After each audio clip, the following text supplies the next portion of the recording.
Bonjour à tous, courageux confinés. Cette 7e semaine de confinement a été marquée par un net recul de l'épidémie.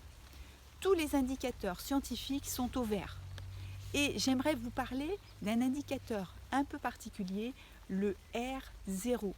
Ce R0 traduit de la circulation du virus. Il est donc important.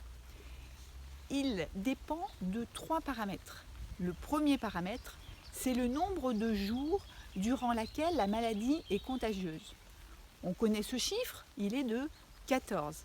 Le deuxième paramètre, c'est le nombre de cas contacts différents qu'une personne peut avoir au cours de la journée. Et là, il est variable. C'est sûr qu'il va changer en fonction de si on va par exemple à un match de foot ou si on reste tranquillement à la maison avec sa petite famille. Le troisième paramètre, c'est la facilité avec laquelle le virus va pouvoir se transmettre.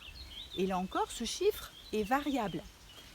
On sait que le SARS-CoV-2 se transmet par voie respiratoire. Ainsi, si on applique des mesures de protection, comme le masque, comme la distance à 1 mètre, ou encore comme le lavage de mains, à ce moment-là, on va bien sûr réduire la propagation du virus et donc réduire le R0, d'où la logique des gestes barrières. Bonne nouvelle, lors de cette 7e semaine de confinement, on sait que ce R0 est en dessous de la barre de 1. Pourquoi c'est important?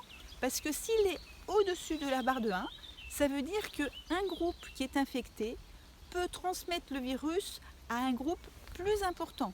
Et ce même groupe plus important va encore transmettre ce virus à un groupe plus important, ce qui fait que l'épidémie galope.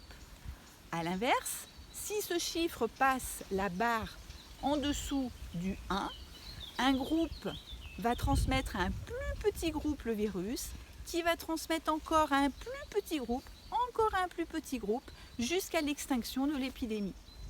Et aujourd'hui, donc le R0 est à 0,5 au niveau national et on peut même penser qu'en Vendée, il est en dessous puisque nous sommes toujours à des taux extrêmement bas.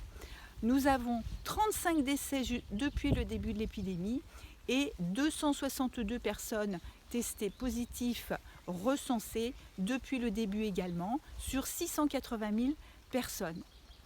Évidemment, avec le déconfinement, il nous faudra un petit peu de recul pour savoir comment va se comporter ce virus et garder les gestes barrières de façon naturelle, le plus naturel possible. Bonne nouvelle aussi, grâce à tout ça, le R0 de la gastroentérite est au plus bas.